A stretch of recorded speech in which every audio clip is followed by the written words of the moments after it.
What's up, guys? Sub-Zeric here. Look, I wanted to do another VOD review of KDA Cup, but we got to move forward. There is an insane tournament happening right now, and I would feel terrible if I did not VOD review it. This is the Chinese mid-set invitational part of the TFT Open Championship 7, which is like all the big Chinese tournaments. This is an invitational tournament, and this might be the most stacked tournament ever, just regard to the average level of player in this tournament. So we have 13 Chinese players, all really, really strong players, people like 60-second, Flancy, Ice, just absolutely beasts of the game. And then look at the international players they invited.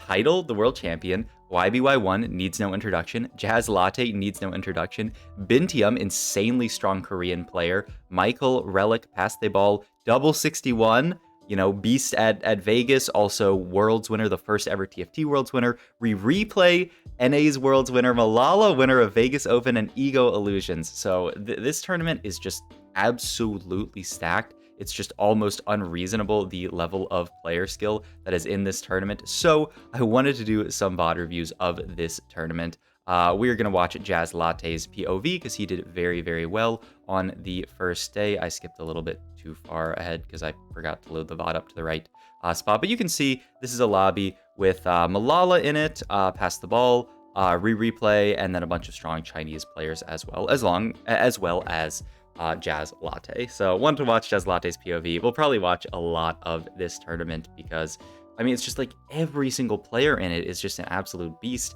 And we got some NA refs to cheer for. So yeah, I mean, I don't know what to say, honestly. It's just such a hype tourney. It is a decent prize pool, by the way. I didn't focus on that too much, but the total prize pool is like 15K or something like that. Definitely not like bad. You know, it's no Worlds, it's no Vegas Open, but definitely enough that the players are all going to be trying hard. And I mean, the biggest thing is bragging rights, right? If in an international tournament format like this, with a lot of prestige, with the number of players here and the strength of them, you really want to, you know, do your best to represent your region well. Start here, we had Disco Opener with strong AP items, so this could be potentially some kind of a Disco game. We get offered Scapegoat, which I think is a fine augment. I think this Hodge augment is also really, really solid. I don't really like Two's Healthy or whatever it's called, though I'm not 100% sure on it. I've heard some people say it's good. You know, Demacian Raptor was in the co-stream the other day saying that it was good. We pick up the Hodge here just because it is a good augment. We're going to make Hodge plus the Crown Guard here, just because those are both good slams. I wonder, you can sort of play most comps from this spot. You're probably never actually playing Disco from this spot. You'll just hold it as an opener. It's also interesting, this Hodge Tarek, but I mean, look at him bonk these units. They buffed Tarek's damage this patch, so boom, auto. How much damage did Tarek do? 2k. This Hodge Tarek tech is actually kind of sick, but yeah, we actually have a pretty strong board early. But yeah, we have this Hodge already. This can point to a few things. This could be like a Karthus Akali setup, because, you know, Akali can hold the Hodge very well, so can Viego. It could be like a Yone setup, because Hodge is part of Yone's BIS. It could even be like some kind of like Zed setup, but, you know, not necessarily the best comp in the world, but maybe you can make it work. Ribbon can use Hodge as well. You know, it's probably... with all of the comps I've said, you can probably see there's something in common with all of them, is that we're going to be playing around some kind of a melee carry. You probably are going to want to play around melee carry with this setup. I guess worst case, you could play something like an Ezreal, but, you know, definitely not ideal from this setup. So it's going to be interesting to see what Jazz Latte plays. As you can see in the top right, those are his scores on the day: 4-2, 4-4, 1.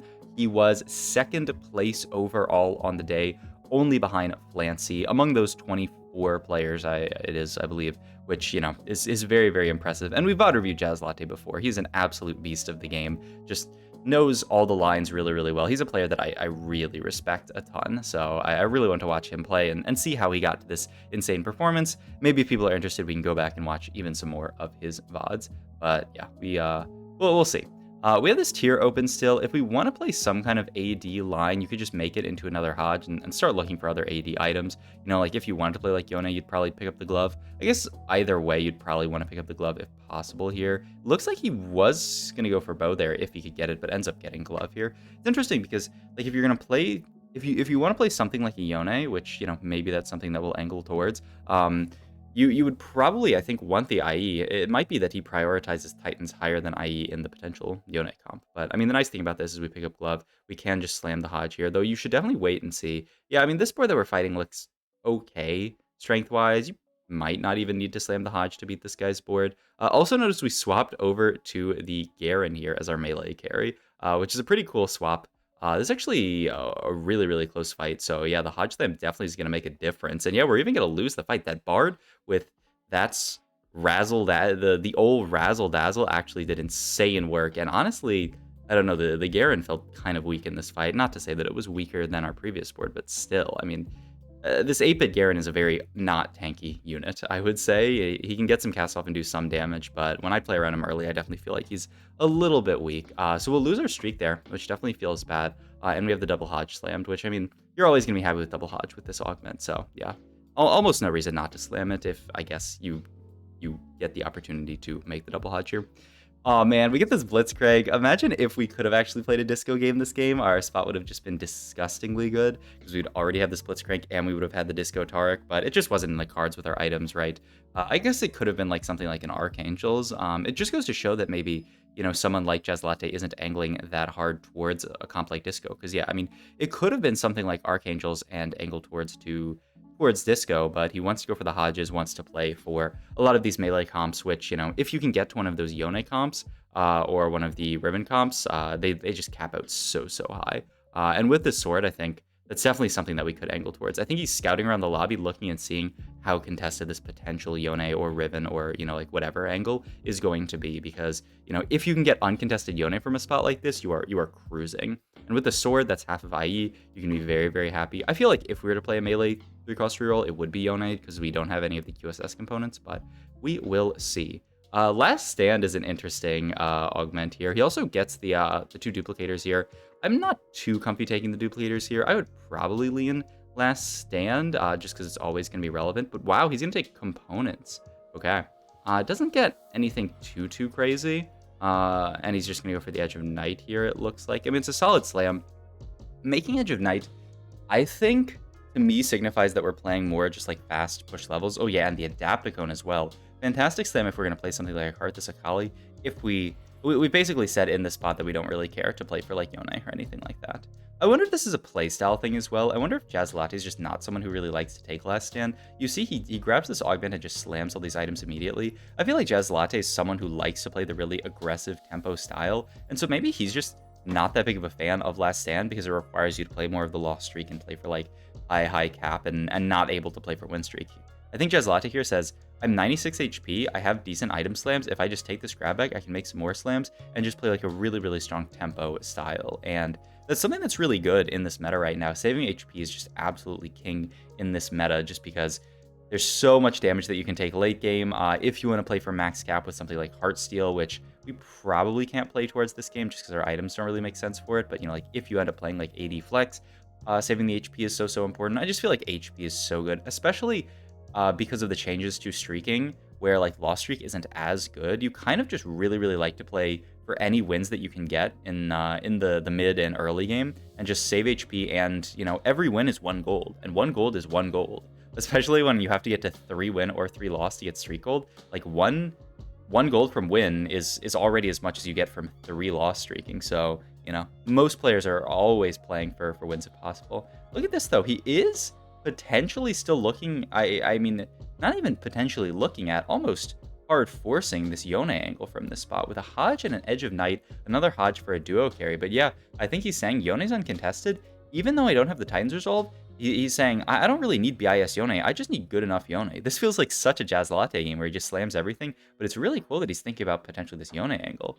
He's also, you know, there is an idea that if you play this comp, you could stabilize around 4 costs and just, you know, play around the Zed and the Viego. The question, though, is he going to roll on 7 or is he going to roll on 8? Because if he rolls on 7, then he's almost hard committing to Yone, unless he, like, really high rolls, like a Z2 on 7 or something. But, you know, rolling on 7 means you don't have the opportunity to find those 4-cost headliners, so it kind of... You kind of have to make the decision of whether you want to reroll or if you want to play for like level 8 like now, basically. If you 4-1 it and roll a bunch on 7, then you're playing Yone. If you 4-2 it and roll a bunch on 8, then you're, you know, playing for like Zed Viego type stuff. I think in an uncontested spot you would probably always take Yone, so I imagine that's what we'll go for here, but we'll see. But it's an interesting setup, right? Because these are not BIS Yone items. We're quite far away from them. We still don't have IE potential. We don't have Titans potential. He's going to roll on 7, picks up a Yone immediately. That's what happens when your carry is uncontested. He picks up Edgelord Yone and is just going to use this to stabilize a bit. Looks like he's thinking about reforging an item component there. Maybe this rod, because it's going to be pretty low value here. Yeah, I think you... Ooh, he reforges the rod. Ooh, he reforged into a Titans? Holy. But the problem is, we can't actually put the Titans onto the Yone because we've already slammed the sword on him. He looks like he's really, really prioritizing the IE component. Wow. You could take the Fawn Augment. It's not bad in this comp because you're going to roll... Well, we've already rolled a decent bit. Like, what are you taking if not that? You're taking... I mean, he rolls into Stationary. Zeke's is pretty solid. You could go for... There's also the opportunity to go for the tankiness augment there, bulk, which, like, I think if he had rolled stationary into something terrible, he would have ended up picking bulk. But yeah, I mean, you're gonna have to roll. I don't know, because he's already done the roll for headliner. It's gonna be close if he can actually get to that fawn if he had picked that augment. So I think he just goes for the safe, just the Jazz Latte option. You know, now that I think more about it, like if I think of it in the context of Jazz Latte right now, every round, every augment. He's playing for his strongest board, and he's taking whichever augment spikes his board as much as possible. Like, if you think about these decisions in that context, it makes perfect sense, right? He's not saying, I could spike my board down the line here. He's saying, I'm going to take this dummy here. It's going to give me a decent support item. It's going to be extra frontline for the Yone, and, you know, I'm just all good. I'm happy with that. Though, I think if you look at the stats might prefer the Fawn Augment. I'm not 100% sure, but I believe they like it a decent bit in this comp. But I think Jazz Latte says, tempo is so important, 78 HP. I'm hard chilling. If I can get to Yone on like 50 HP even, I will be just coasting to fast 9 winning the game. It looks like with the way that he slammed that sword that he's really, really prioritizing this IE. If we can get it, then I assume we'll grab it. And yeah, it looks like he really, really wants that IE. He is able to get it. So I think in Jazz Latte's opinion, the Titans is not as integral to this Yone as the IE is. I would have to imagine, based on, you know, how he has played this game out with like slamming the Edge of Night. You know, it's not like he greeted Titans component. He just said, I'll slam all these items and just get to the IE later. Wow, really interesting there. He decided to...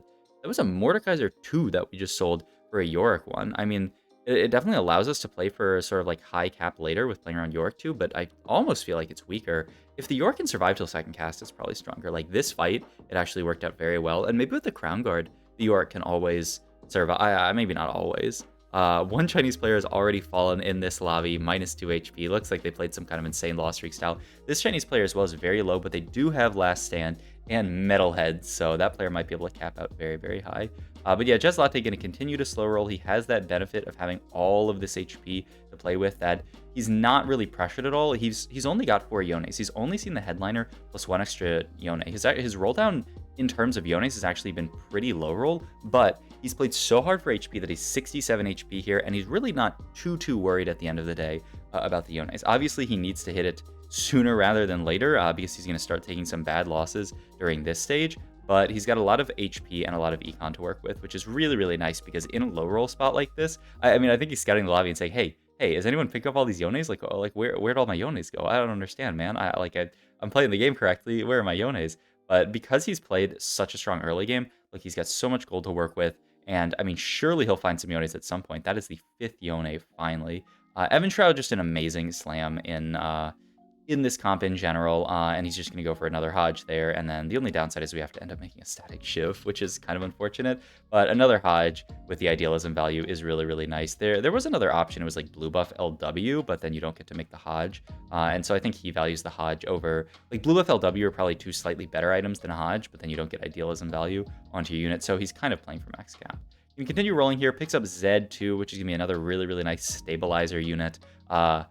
I actually had a game that I played pretty recently where I was playing around this Yone comp, and I just hit Z2, Viego 2, ended up hitting Kiana, and that just actually like stabilized me enough to live to like top 2 or something like that. Now, to be fair, I was playing against NA like Challenger and GM players, and Jazz Latte is playing against the best players in the world, so this board probably won't be as stable as my board was then, just because of the level of competition, so he definitely does still want to pick up that Yone. That's the 3rd Yone. He's going to dip a little bit to find the 4th Yone, and then immediately finds the... it was really the the 7th Yone, finds the 8th Yone, and then the 9th Yone is there. So it's just all of our Yones were just in one big clump in the deck of cards. So it's all good. We survived long enough to get to the clump, and we're 42 HP. But yeah, I really like how beautifully Jazzlatte played this early game, how aggressively he slammed items and took augments that would spike his board.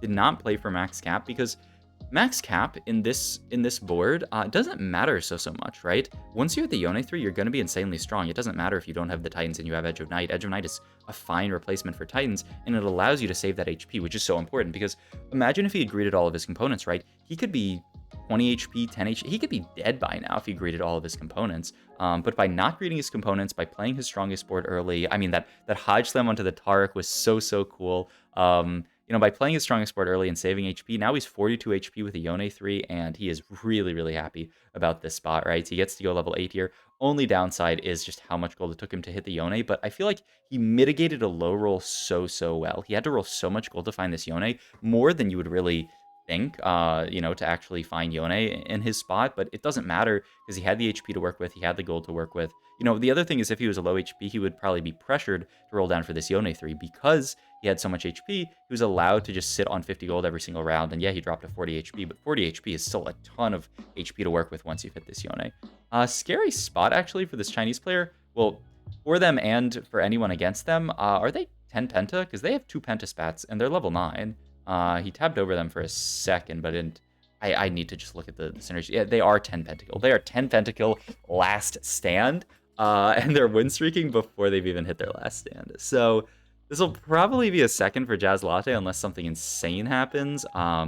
The upside is that they can probably kill everyone else off, so unless someone else hits something insane, we can probably make that top 2. Oh, it's also we were in the galaxy where it's called like Pot of Gold or something, where once you get to 6-1, everyone gets the gold split up. It's actually so funny though, there are 5 people alive this late at 6-1, so everyone didn't actually get that much gold. It's kind of nice for Jazzlatte though, because it lets him go 9 in a spot where, you know, like something like Li Xing, the person that we're fighting here, they're already level 9, but they don't really have so much, like that much to do with this gold. But, you know, Jazzlatte actually gets the ability to push 9 when he almost like didn't have it before. But yeah, I mean, we're just going to play for the highest placement possible, which is probably going to be second, unless, you know, someone else hits something insane, because I don't think it's possible to beat Last Stand 10 Penta. If it was possible to beat 10 Penta, throw Last Stand in there, and it seems just absolutely impossible. We're fighting Replay here, who has a pretty solid disco, I mean, a really solid disco board, all things considered, but this is such a tough matchup for the disco board, just because the Yone can get to backline so easily, and the Edge of Night also does so much work. It means that you can never just like burst down and one shot the Yone. So yeah, I really like this Edge of Night a ton on Yone. I think it was a really nice slam, just a very solid item slam that not only saved him HP by slamming the item early, but also just ends up being like ton abyss on Yone in this lobby, especially in this matchup as well. You know, the more that I think about it, how good is Edge of Night on Yone? Because it's really good in this matchup as well, the Karthus matchup, because it means Yone can never get one shot. We are going to take actually a loss to this player Li Xing here, but the hope is that this Last Stand player will fight them and then kill them off, and then we will be able to go top 2. There is a world where we fight the real Last Stand player, and if this Li Xing player wins another round against maybe like our Ghost, then, you know, it's just a third, which would be unfortunate, but I mean, you know, you do what you can. Hopefully we end up fighting Ghost here. I think this guy's gonna win without proccing Last Stand. That's just Giga Chad level. Just the actual win out without proccing Last Stand. Okay, we did fight Clone, which is really nice. Gonna give us an option to kill as many units as possible. And wow, look how good this fight is for us. We killed so many. We actually, yeah, we won the fight. I'm not sure what, like, if the Clone didn't get 10 pentakill for some reason. It certainly looked like they did not have 10 penta as the Clone, but all good regardless. Is it maybe because they sold unit? Did the Clone legitimately not have 10 penta because it copied them before they had actually put the pentakill spat down? It's possible. I don't know. It's not really worth going back for, but that's funny. In any case, we're gonna fight them again. I have to assume that this fight is gonna be a lot harder. Yeah, it is gonna be a loss to this beautiful new $1 million Yasuo. I was going to say Chroma, but Little Legend that isn't available on NA yet. But yeah, a really cool game. Actually pretty diverse lobby. We had these Pentakill comps here, but then we had Disco, the Yone comp, this Twin Terror comp, another Disco comp, a Riven comp going almost dead last, and then this sort of Executioner comp also going 8th. Hope you guys enjoyed this video. If you did, please like, comment, subscribe, check out my Twitch and all my other links down below. Thanks for watching.